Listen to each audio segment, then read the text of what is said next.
Hi, my name is Leslie Williams, and today's date is February 14, 2012. And this is the second time I've had to make this video. Literally, I just got done making a video that was 14 minutes and 39 seconds long, and they literally prevented it from being saved on this video recorder.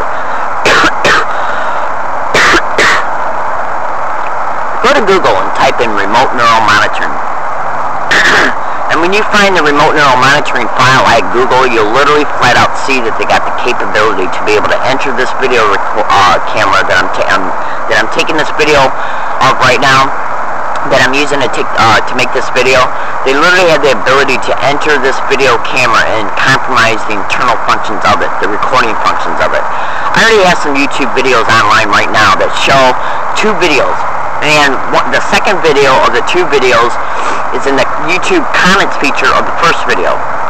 That first video shows the picture of a window, okay? And when you go to look at that video, it's titled "Learning Disabled Woman Shows Video at USD." Just look for it. You'll find it. The picture of the YouTube video of when my videos come up, after you type that in at YouTube, will show you the picture of a window, okay? And then when you click on it to watch it, the video don't move. It's just a still video picture of a window. I caught two gang stalkers bothering me over at the University of San Diego.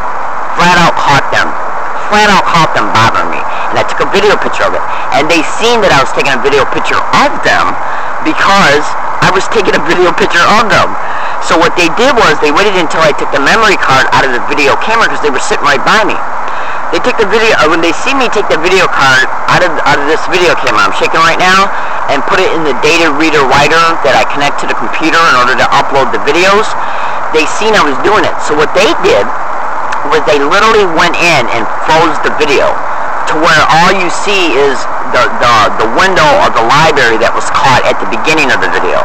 Then they totally 100% compromised and replaced all of the audio statements that were made of that video with electronic interference. Now, I took a video of me here at this location. Yeah, over an hour away when it comes to bus trips to go to University of San Diego. I made a video right here, okay? And when I stopped the video, I made a couple more, and then when I went to USD to upload it, they did the same thing with the first video I made, except they didn't still the picture. They just, what they did was they just replaced all of the audio statements I was making in that video with the same electronic interference in that video that they used in the video that I made catching gang stalkers over at USD that they compromised. The same exact electrical interference, the same exact. Which means, I already know that I'm being electronically harassed at this location, okay? Go to YouTube and type in electronic harassment. It's where they literally transmit harassment to you from a distance by using the microwave auditory effect, audio spotlight, and voice to skull. Now, so using the same capabilities, the same technology that they use to compromise videos was found in two videos. The one that was taken over at USD as far as the picture of the window, and then how they blocked out all the verbal statements that were made concerning that particular video.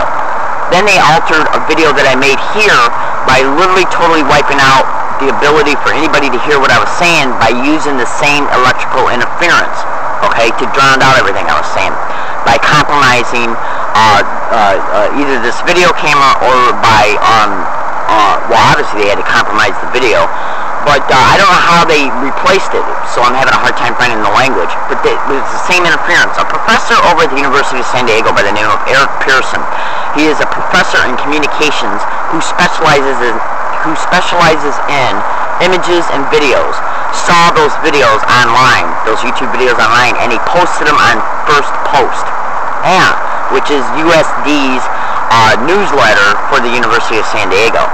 And in order for you to be able to see those, as far as him posting them on First Post, go to First Post and go back to December and early January.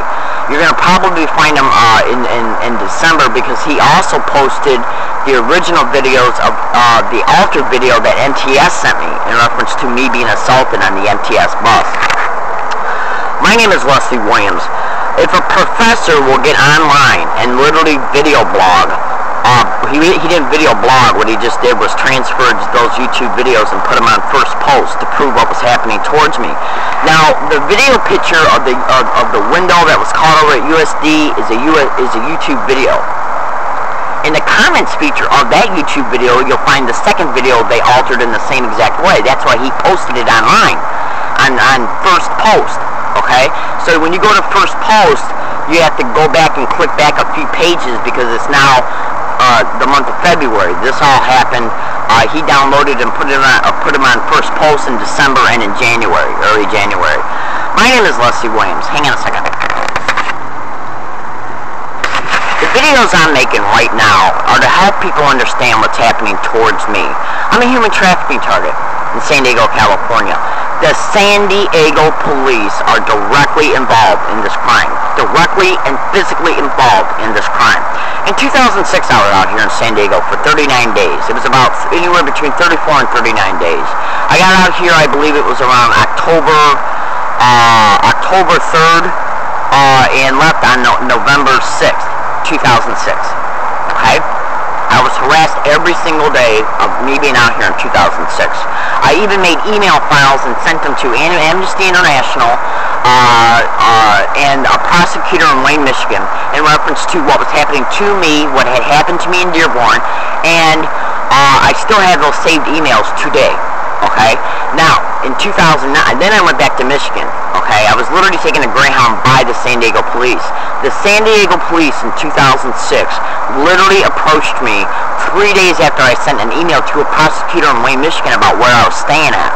Yeah, and I stated in those emails that the San Diego police were directly involved in what was happening to me because of how they were appearing along my path at the same time I was being harassed by gang stalkers. Now, understand this and be clear. When they approached me in 2006, okay, they literally developed a scheme to make me feel comfortable about going back to Michigan. And this scheme, the verbal statements that made me feel comfortable were directly delivered over the walkie-talkie of a police officer from San Diego and a San Diego dispatcher. Okay? In direct reference to what was said over, and what I heard over her radio was in direct reference to the stalking. So, and I was making email files and contacting the prosecutor in Wayne, Michigan, where I come from, because Dearborn is in Wayne, Michigan. I was literally stating to her that I was being harassed over at the Point Loma Library. At that time in 2006, I was being gang stalked on all my routes, including by bus drivers and by Point Loma Library staff. Okay? And when they seen me starting to state these things, okay, in these emails, because I was being cyber surveilled back then, which I even made comments in those saved emails that my internet activity was being compromised, they came and approached me within 3 days. Okay? I come on back out here again on August 8th, 2011, and I'm gang stalked the very second I get off the bus. And every single day since then. And I have so much proof right now, and even proof that's online. Yeah. There's literally proof online right now at YouTube that literally shows me catching 3 teenagers admitting they were put on the bus to harass me by a third party. I have no idea who they are. Okay? Yeah. MTS sends me also an altered video of me being assaulted. Why would they do that? Yeah, they don't have a problem sending me a video of being assaulted, but they altered the video of the assault. Who got them to do that? The San Diego police. My name is Leslie Williams. How am I gang stalked? How did they know I was here? I arrived here on August 8, 2011 for the first time since 2006, and I'm gang stalked the second I get off the bus. I've been assaulted twice. I'm being gang stalked on a feverish scale over at the universities I go to, USD and SDSU, by staff, by campus safety, by students. Yeah, on a feverish scale. How did they know I was here? And how did they know how to harass me in the same exact way here that I was harassed in Michigan? It's a nationwide syndicate. Go to Google and type in a gang stalker confesses. There's a manifesto online that literally shows how gang stalking expeditions operate. And it flat out says it on the manifesto that when a target runs from goes from state to state, that the syndicate in the previous state will pay the syndicate in the state the target's going to take over in their harassment. And they share the template of how the target's already been harassed, because the whole goal is to break a target down to make them feel like, well, no matter where they go, they're going to be harassed constantly along all the routes in the same exact way. Because it's a nationwide syndicate that operates on the same type of templates of harassment schemes, the same kind of electronic harassment, the same kind of physical gang stalking in reference to how a target is harassed along the routes through the stalking and the organized stalking members that they put along a target's routes, whether it be on a bus, trolley, bus stop, trolley station, university, any business. They've literally got the business community to aid and abet in their gang stalking expeditions. I have been gang stalked and physically harassed by USD circulation staff, reference staff, students.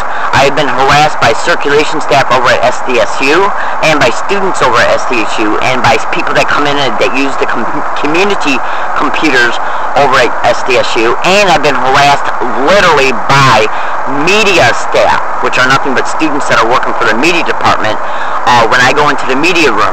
Okay, I have literally been harassed by media department personnel, literally, in the same exact way that I've been harassed by people over at over at USD, and in the same exact way that I've been harassed by people they put along my route on buses. Yeah, which literally proves what they're doing. The manager and host that directs the street harassment that you can find in the manifesto, he's the one who gets people along my path, or where I go, like at USD or SDSU, he tells people how to harass me.